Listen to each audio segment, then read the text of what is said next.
Hello guys, welcome back to RBCC online. तो आज हम लोग आगे बढ़ने वाले हैं और इसी 6.5 एक्सरसाइज के सम्स को कंटिन्यू करेंगे। यहाँ पे जो पहला क्वेश्चन आपकी स्क्रीन के सामने दिख रहा है वो क्या कहता है, देखिए। Prove that the sum of square of sides of rhombus is equal to sum of square of its diagonals. तो आप बिल्कुल भी कंफ्यूज ना हो इसमें। आपसे क्या पूछा गया है? Sum of squares of sides of rhombus. Rhombus के जो साइड्स है ना, उनके स्क्वायर्स का एडिशन। रोम्बस के साइड्स के स्क्वायर्स का addition is equal to sum of square of diagonals. वो जो होगा वो किसके बराबर होगा? डायगोनल्स के स्क्वायर्स के सम के बराबर। ठीक है, सुनने में तो बहुत ही मुश्किल लगता है लेकिन है बहुत ही इजी। यहाँ पे इन्होंने कोई डायग्राम नहीं दे रखा है, इसलिए हम लोग इसका डायग्राम खुद से बनाते हैं। बहुत ही सिंपल सा एक रोम्बस बनाते हैं।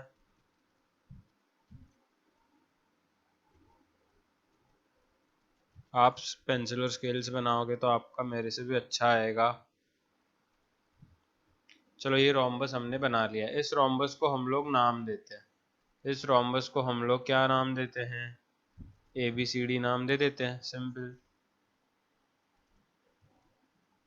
और इसके दो डायगोनल्स बनाता हूँ। डायगोनल्स जो अपोजिट वर्टाइसेस को कनेक्ट करते हैं, ऐसे सेगमेंट्स होते हैं ना, ये दो डायगोनल्स बन गए समझो। और ये मेरा डायगोनल्स का इंटरसेक्शन है ओ। यहाँ पे गिवन में लिखते हैं, ध्यान से देखना क्या लिखता हूँ गिवन में। गिवन में मैं लिखता हूँ quadrilateral A B C D is a rhombus। बस इतना सा आप लिख दो। टू फाइंड में, यार टू फाइंड नहीं लिखो, टू प्रूव लिखो। अरे, टू प्रूव, हमको क्या प्रूव करना है? रोम्बस के साइड्स के स्क्वायर्स का सम। देखो, रोम्बस के साइड्स के स्क्वायर्स का सम।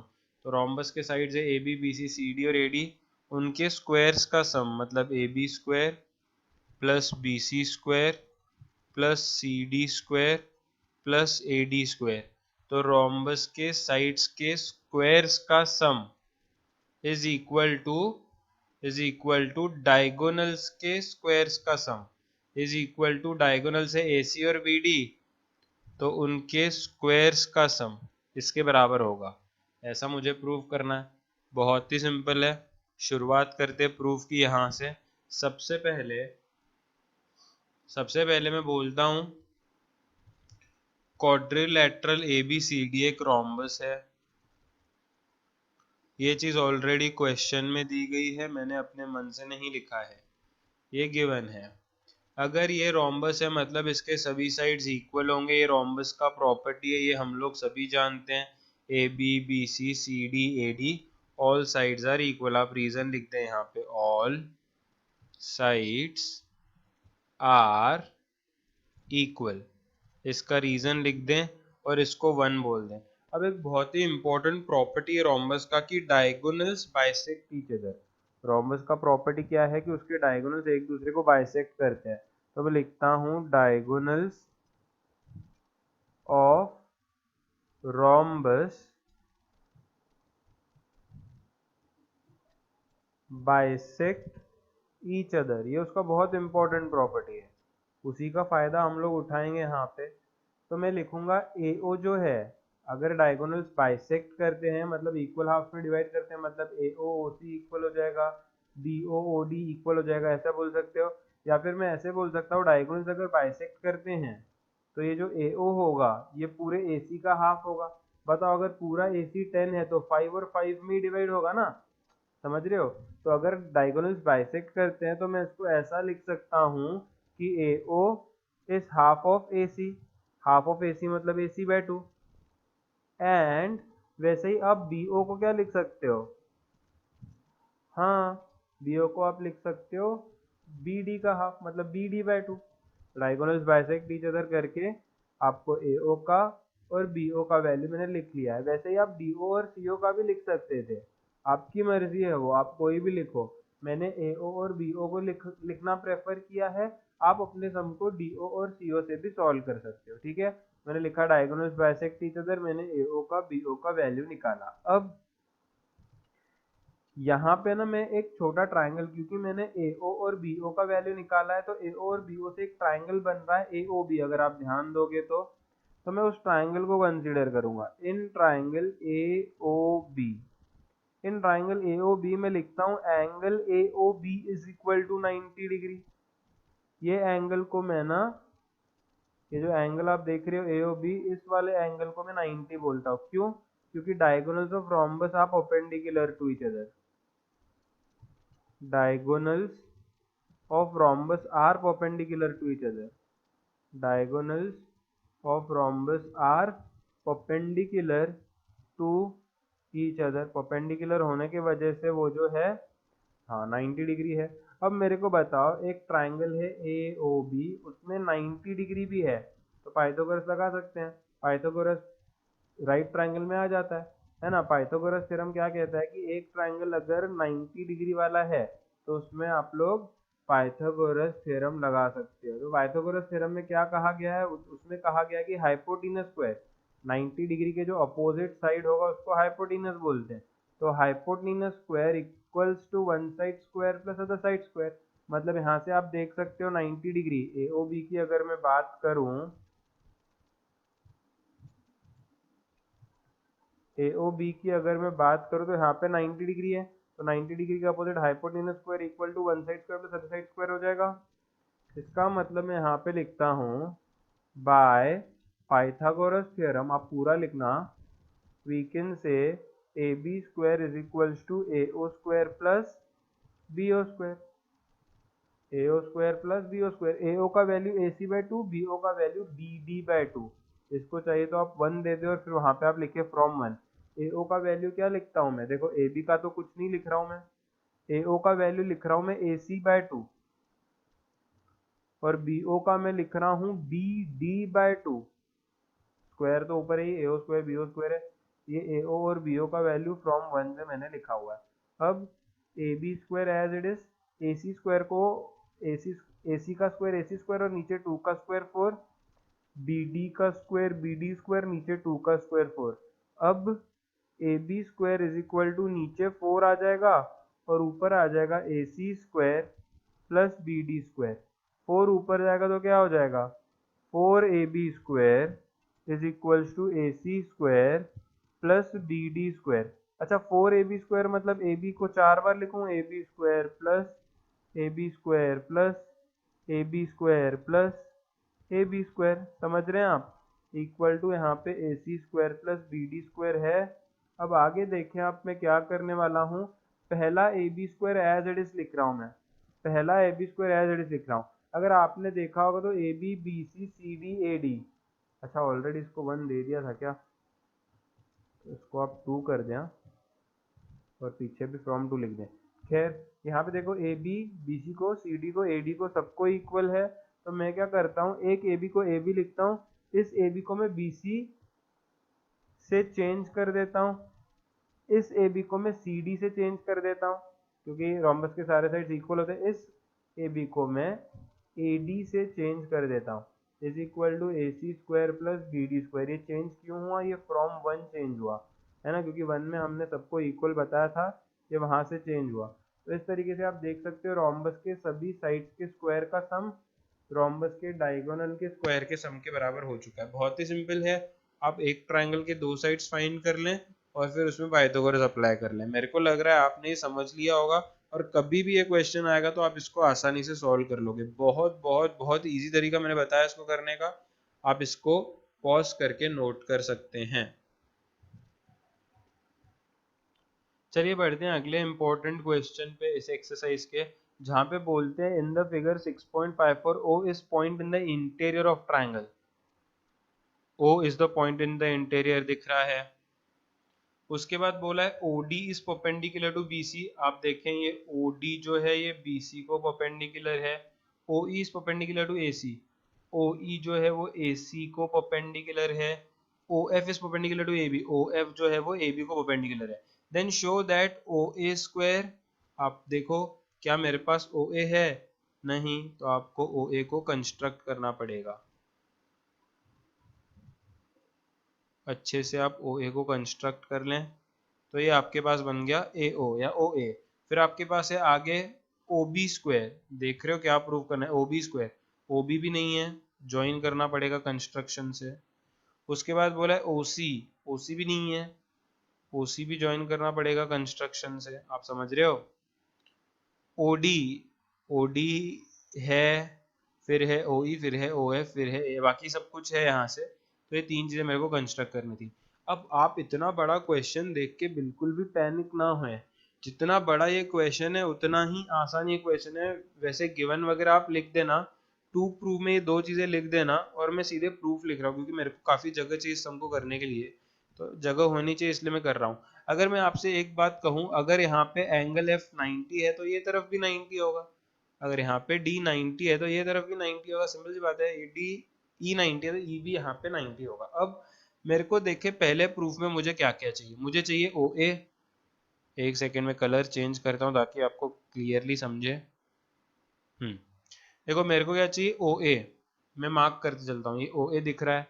उसके बाद OB, OB, उसके बाद OC, OC, उसके बाद OD, OD, इसके बाद OE, OE, इसके बाद OF, OF, उसके बाद AF, AF, उसके बाद BD, BD, उसके बाद CE, CE। तो जो जो चाहिए ना मैंने वो चीज़ें मार्क कर ली हैं, जो फर्स्ट प्रूफ में मुझे चाहिए थी ना, सारी चीज़ें मैंने मार्क करी हैं। अब वो मार्क करने से होगा क्या कि मेरे लिए ना थोड़ी सी चीज़ें क्लियर हो जाएंगी। एक चीज़ मैं यहाँ पे लिख रहा हूँ कंस्ट्रक्शन, फिर मैं प्रूफ लिखता हूँ। कंस्ट्रक्शन में वैसे कुछ खास नहीं लिखना, आप खुद भी लिख सकते थे। कंस्ट्रक्शन में आपको लिखना है join AO BO and CO, join AO BO and CO, ठीक है। अब बनाते हैं इसका सोल्यूशन जो कि बहुत ही सिंपल है, या प्रूफ बोलना चाहते हो आप प्रूफ बोल दो, बात एक ही है। प्रूफ में भी हम लोग फर्स्ट कर रहे हैं, ठीक है। तो मैंने ना फर्स्ट प्रूफ के सारी साइड्स मार्क कर लिए। अब साइड्स मार्क करने से हुआ क्या कि मेरे को ऐसे कुछ ट्राइंगल्स मिल गए जिनके तीनों साइड्स मार्क्ड हैं। जैसे देखो ये एक साइड, ये एक साइड, ये एक साइड मार्क्ड है, मतलब वो ट्राइंगल AFO है। आप देख रहे हैं वो कौन सा ट्राइंगल है, वो है ट्राइंगल AFO। मैं आपके लिए ना यहाँ पे बनाता हूँ, वो ट्राइंगल है AFO, ऐसा कुछ ट्राइंगल है AFO जिसके तीनों साइड्स मार्क्ड हैं, है ना। इसमें आप पाइथागोरस लगा सकते हो क्योंकि इसके तीनों साइड्स मार्क्ड है और मेरे काम क्या है। सॉल्यूशन में सबसे पहले मैं लिखता हूँ इन ट्राइंगल AFO, मैं लिखता हूँ एंगल F मेजर्स 90 डिग्री। अच्छा F 90 डिग्री क्यों मेजर कर रहा है, क्योंकि ये OF जो है वो AB को परपेंडिकुलर है। Reason, because OF is perpendicular to AB, और 90 डिग्री है इसीलिए तो भाई पाइथागोरस अप्लाई हो रहा है। पाइथागोरस थ्योरम में क्या होता है, 90 डिग्री के जो अपोजिट होता है वो हाइपोटेनस होता है ना। तो हाइपोटेनस स्क्वायर मतलब AO स्क्वायर is equal to one side square, कोई भी एक साइड वन साइड ले लो AF, कोई भी एक साइड अदर साइड ले लो FO। तो hypotenuse square is equal to one side square plus other side square. इसका रीजन होगा बाय पाइथागोरस थ्योरम। इसको आप हाल फिलहाल वन बोल के छोड़ दें, है ना। AFO को तीनों साइड्स मालूम थे, मार्क थे AFO ट्राइंगल के, मैंने पाइथागोरस लगाया। अब देखो ऐसे ही आपको BOD ट्राइंगल के तीनों साइड्स मार्क्ड दिखेंगे, तो वो ट्राइंगल लेता हूं मैं BOD। आप देखोगे आपको ऐसा दिखेगा ये, है ना, अगर आप ध्यान से देखोगे तो BOD ऐसा दिखेगा। तो फिर मैं लिखता हूँ एक लाइन छोड़ के, समझो, इन ट्राइंगल BOD मैं लिखता हूँ angle D measures 90 degree. Angle D कितना है आप देखोगे तो 90 डिग्री। अच्छा ये डी जो है वो 90 डिग्री क्यों है, क्योंकि ओडी बीसी को परपेंडिकुलर है, ऐसा गिवन में बोला है। OD is perpendicular to BC. फिर से इसमें पाइथागोरस लगाओ, 90 डिग्री के अपोजिट हाइपोटेनस होता है, तो हाइपोटेनस का स्क्वायर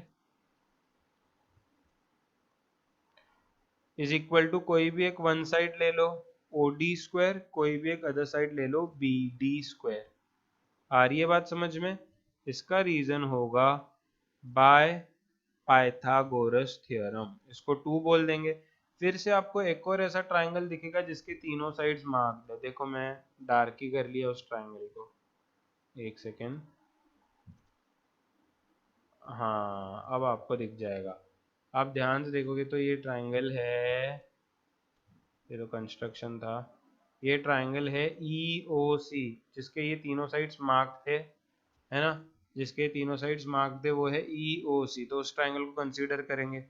कितना सिंपल क्वेश्चन है, देखो क्या कर रहा हूँ, जो जो ट्राइंगल्स के तीनों साइड्स मार्क्ड है उसमें पाइथागोरस लगा रहा हूँ।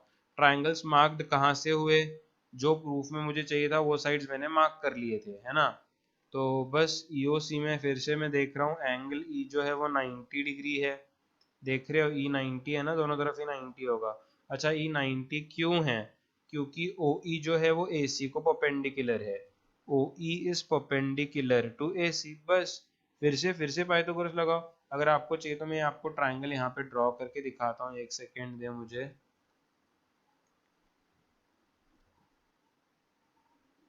ये ऐसा ट्राइंगल है, यहाँ पे 90 डिग्री है, ये O है, ये E है, ये C है। पाइथागोरस लगाओगे तो 90 डिग्री के अपोजिट हाइपोटेन्यूज आएगा। उस हाइपोटेन्यूज का square is equals to EO square plus EC square, ऐसा हो जाएगा। इसका रीजन होगा बाय पाइथागोरस थ्योरम, इसको 3 दे देते हैं। देखो मैंने सारे वो ट्राइंगल्स कंसीडर किए जिनके तीनों साइड्स मार्क हो चुके थे और सभी में पाइथागोरस लगा दिया। अगर आप देखोगे ना, अगर आप देखोगे ना तो आपको चाहिए A O square O B square O C square का एडिशन। तो आप देखो A O square O B square और ओ सी स्क्वायर का एडिशन तभी मिलेगा जब आप 1 2 और 3 को ऐड करोगे। 1 2 और 3 को ऐड करने पे ही आपको ये चीज मिलेगी। तो आप 1 2 और 3 को ऐड कर दे, आपका पहला प्रूफ निकल आएगा। एडिंग, देखो कितना सिंपल था, 1 2 एंड 3। क्या होता है, क्वेश्चन बड़ा देख के हमारा दिमाग चकरा जाता है। जब 1 2 और 3 को ऐड करोगे तो एल एच एस ऐड होगा, मतलब A O square B O square और सी ओ स्क्वायर ऐड हो जाएगा। एल एच एस क्या है, A O square plus B O square plus C O square. L H S add हो गया, equal to R H S add होगा। पहले का आर एच एस है ए एफ एफ ओ, पहले का आर एच एस क्या है, A F square F O square plus दूसरे का आर एच एस क्या है, ओ डी बी डी, क्या है, O D plus B D. तीसरे का आर एच एस क्या है, ई ओ ई सी, ई ओ ई सी, ई ओ ई सी। देखो मैंने बस ऐड कर लिया 1 2 3 को, एल एच एस ऐड हुआ, आर एच एस, लेकिन मेरा प्रूफ यहाँ तक खत्म नहीं हुआ। अगर आप ध्यान से देखोगे ना मेरे प्रूफ में, तो मेरे आर एच एस में सिर्फ मेरे को ए एफ बी डी और सी ई चाहिए। क्या चाहिए, ए एफ बी डी और सी ई। मेरे आर एच एस में मेरे को क्या चाहिए, ए एफ बी डी और सी ई, मतलब बाकी जो तीनों हैं उनको दूसरे तरफ भगा दो। तो दूसरे तरफ आपको already A O square plus B O square plus C O square है, क्या क्या भगाना है, एफ ओ भगाना है, तो minus F O square minus O D आएगा ना, तो इधर आके माइनस ओ डी स्क्वायर हो जाएगा। ई ओ इधर आएगा तो माइनस ई ओ स्क्वायर हो जाएगा। यहाँ पे क्या बचेगा, A F square plus B D square plus E C S E जो भी बोलो उसका स्क्वायर। तो ये आपका पहला प्रूफ बन गया। देखो क्या इजी था यार, है ना, बहुत ही सिंपल था, बहुत ही इंपॉर्टेंट भी है ये क्वेश्चन। इसको आप हाल फिलहाल 4 बोल के छोड़े, तो यहाँ पे पहला सब क्वेश्चन कंप्लीट होता है हमारा। बढ़ते हैं दूसरे सब क्वेश्चन पे। ये डायग्राम में से जो है मार्क्ड चीज़ें जो मैं मिटा देता हूँ, ये गायब करते हैं, इसको इसको इसको इसको इसको चीज़ें गायब कर दे, क्योंकि ये फर्स्ट प्रूफ की चीज़ें थी, गायब कर दी। अब सेकेंड प्रूफ की बात करते हैं, साफ सफाई कर देते हैं, फर्स्ट प्रूफ हो चुका है अपना।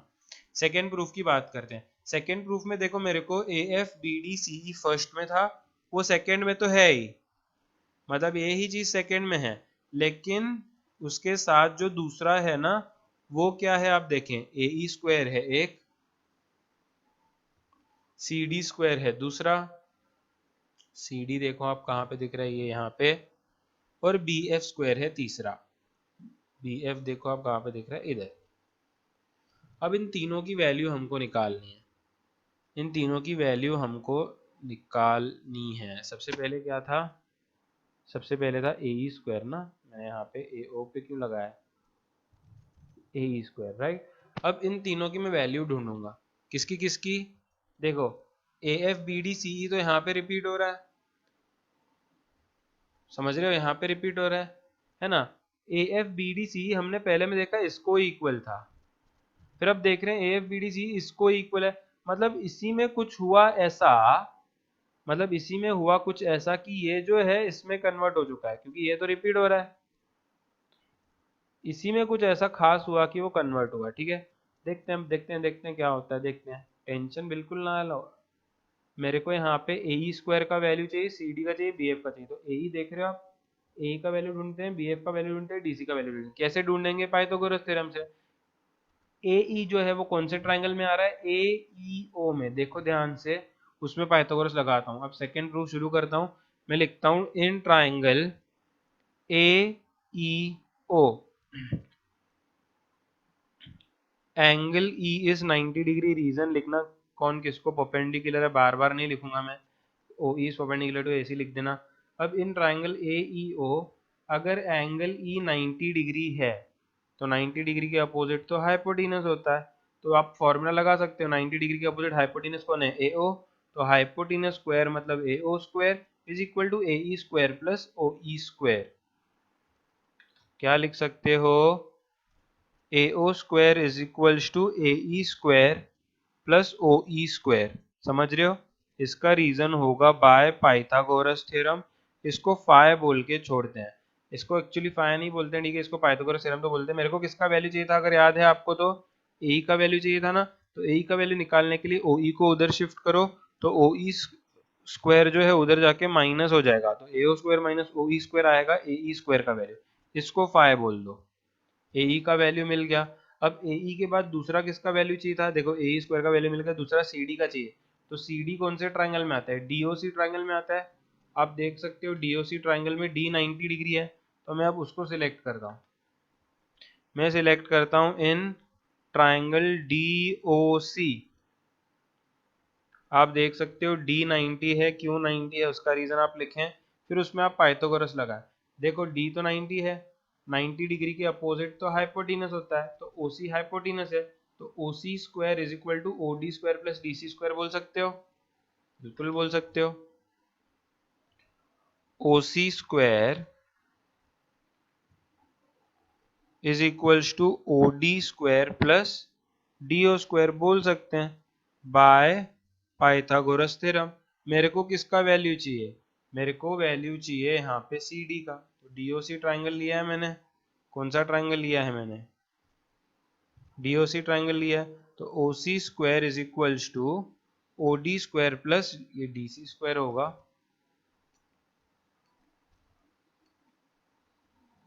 ठीक है।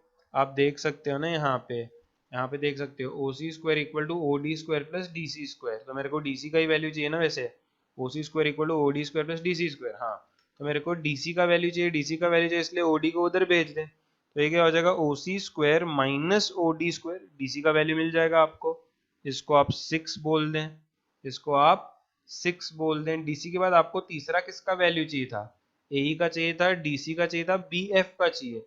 बी एफ कौन से ट्राइंगल में आता है, बी ओ एफ में, कौन से ट्राइंगल में आता है, बी ओ एफ में। अब मैं तीसरा लिख रहा हूं उसके नीचे in triangle B O F, फिर लिखो आप कौन सा एंगल 90 है और क्यों, मेरे ख्याल से एंगल एफ ई 90 है, देखो डायग्राम में, बिल्कुल एफ ई 90 है। अब अगर एफ 90 है तो एफ के अपोजिट जो बी ओ है ये तो हाइपोटेनस हुआ, तो हाइपोटेनस स्क्वायर मतलब B O square, hypotenuse square मतलब B O square is equal to B F square plus F O square, क्या हो जाएगा, is equal to B F square plus F O square, क्यों, by Pythagoras theorem. B F का value चाहिए, F O को उधर भेजो, तो B O square minus F O square आपको क्या मिलेगा, बी एफ स्क्वायर, इसको आप 7 बोल दें। यहाँ तक की कहानी आप लोगों को समझ में आ गई, अगर कहानी समझ में आ गई तो सम भी हमारा खत्म होने पे ही है।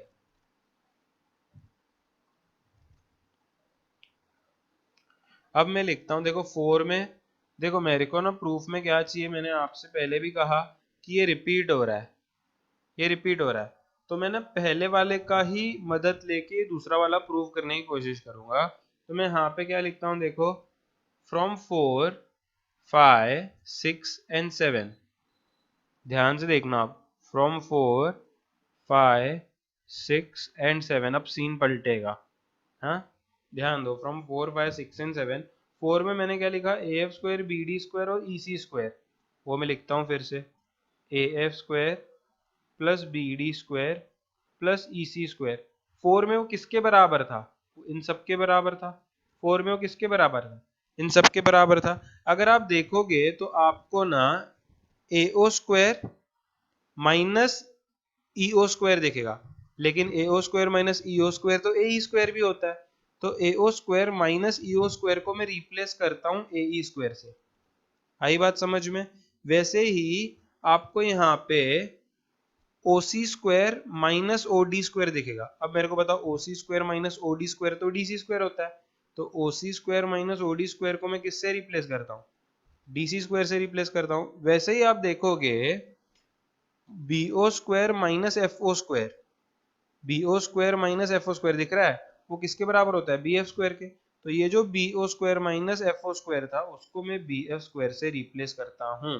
तो फ्रॉम 4 मैंने ये जो आर एच एस है वो तो लिखा वैसे के वैसे, लेकिन उसके एल एच एस को मैंने 5, 6 और 7 की मदद से रिप्लेस कर दिया है, जो कि मुझे ये रिलेशन देता है, जिसका मुझे सेकेंड प्रूफ, मतलब जैसा मुझे सेकेंड प्रूफ चाहिए था वैसा ये बन चुका है। और इसी के चलते ये क्वेश्चन मेरा कंप्लीट हो गया है। बस आपको 6 अलग अलग बार अलग अलग ट्राइंगल्स पे पाइथागोरस लगाना है, लेकिन कौन से ट्राइंगल में लगाना है, कैसे लगाना है, मैंने आपको समझा दिया है। आई होप आपके दिमाग में एक सम जो है बैठ गया होगा। 4 मार्क के लिए बहुत बार ये क्वेश्चन पूछा जाता है, इतना सिंपल क्वेश्चन 4 मार्क के लिए, है ना। मुझे नहीं पता बच्चों को ये मुश्किल क्यों लगता है, इतना सिंपल तो है ये, है ना। बस इसको नोट कर लें आप। तो आइए बढ़ते हैं नेक्स्ट क्वेश्चन पे। बहुत ही सिंपल है। A ladder 10 metre long reaches a window 8 metre above the ground. ये ग्राउंड है, ग्राउंड के ऊपर 8 मीटर एक विंडो है, यहाँ पे ऐसे समझे आप, है ना। ये विंडो कितना ऊपर है, 8 मीटर। ऑब्वियस ही बात है, अगर ये विंडो का हाइट दिया है ग्राउंड से, तो ये परपेंडिकुलर ही होता है हाइट हमेशा। उसके बाद ladder 10 metre long reaches a window, एक ऐसा लैडर है, लैडर आपको पता है ऐसे ही रखते हैं हम लोग, ये लैडर 10 मीटर लॉन्ग है जो एक विंडो तक रीच कर पा रहा है, जो window 8 metre above the ground है वहां तक रीच कर पा रहा है ना। अब हमसे पूछा है find the distance between foot of ladder and the base of the wall. ये विंडो है, ये बेस ऑफ वॉल है, और ये लैडर का फुट है, इन दोनों के बीच का डिस्टेंस ही हमसे पूछ रहे हैं, जिसको मैं एक्स बोल दूंगा। इसको मैं नाम देता हूँ ए बी सी। मैं लिखता हूँ यहाँ पे, अरे मैं लिखता हूँ यहाँ पे, let A B B height of window above the ground. दूसरा मैं लिखता हूं ए सी, ए सी को मैं लिखता हूं लेंथ ऑफ लैडर, लैडर का लेंथ है ना ए सी 10 मीटर्स, लेंथ ऑफ लैडर लिखते हैं। उसके बाद मैं लिखता हूं बी सी, बी सी क्या है, distance between foot of ladder and base of wall, है ना। अब आप देख सकते हो एक राइट ट्राइंगल है, इसमें पाइथागोरस सीधे सीधे अप्लाई कर सकते हैं। उसके नीचे मैं लिखता हूं in triangle A B C angle B measures 90 degree. इसका रीजन लिख सकते हो आप, wall is always perpendicular to ground. कोई भी वॉल आपने देखा होगा वो ग्राउंड को हमेशा परपेंडिकुलर ही रहती है। ये वॉल पे आके ऊपर विंडो है, मैं लिखता हूँ wall is perpendicular to ground. Simple logic है इसके पीछे। पाइथागोरस लगाओ, बाय पाइथागोरस थ्योरम 90 डिग्री के अपोजिट हाइपोटेन्यूस होता है, तो hypotenuse square is equal to one side square plus other side square. तो AC कितना है, AC है 10, तो 10 square is equal to 8 square plus BC, तो x है उसका स्क्वायर। अब इसको मैं यहीं पे सॉल्व करता हूँ, इतना सिंपल क्वेश्चन है। 10 का स्क्वायर 100, 8 का स्क्वायर 64 और x का स्क्वायर x स्क्वायर। 64 उधर जाएगा तो 100 minus 64 is equal to x square मिलेगा, which is 36 equal to x square. Square इधर आएगा तो square root of 36 is equal to x, तो 6 इज इक्वल टू x। ठीक है, तो इस तरीके से मैंने x का वैल्यू भी यहाँ पे ढूंढ लिया है। आज के लिए यहाँ पे स्टॉप करते हैं, कल यहीं से कंटिन्यू करेंगे। ये क्वेश्चन यहाँ पे एंड होता है। Good bye.